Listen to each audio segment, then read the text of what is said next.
અલગ અલગ zone 1, 2, 3, 4 4 zone છે.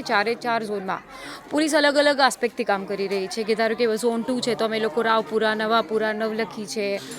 અત્યારે હાલ જેપી પોલીસ સ્ટેશન છે એમાં અલગ અલગ વિસ્તારોની અંદર આપણે ઘણા બધા એવા માઇગ્રન્ટ્સ રહેતા હોય છે કે જેને ભાડા કરાર નથી કરેલા હોતા, જેને પોતાની આધાર કાર્ડ નથી હોતું, એમને આઈડી નથી હોતા, તો અમે લોકો એ પણ ચેક કરીએ છીએ. સાથે સાથે એવા વ્હીકલ્સ પણ અમારે ધ્યાને આવેલા છે કે જેના કોઈ માલિક નથી હોતા, કેટલાય સમયથી પડી રહેતો શંકાસ્પદ વ્હીકલો હોય, એવા શંકાસ્પદ ઈસમો હોય, એનું આખું કોમ્બિંગ ચાલી રહ્યું છે. કામગીરીની ગુપ્તતા તો અત્યારે હાલના સંદર્ભમાં વાત કરવા કરતાં અત્યારે હાલ આપણે લોકો આ એક મોટી ઝુંબેશ ચાલી રહી છે કે ઘણા બધા લોકો છે કે જે ખરેખર એમના નિયમોને પાળીને રહી રહ્યા છે, પણ એની અંદર એવા અમુક તત્વો પણ હોય છે કે જે આખું પેલું સડેલી કેરીનું ટોપલામાં સડેલી કેરીઓ જ આખું ટોપલું ખરાબ કરતું હોય છે. તો વી આર સ્ક્રુટિનાઇઝિંગ દેટ.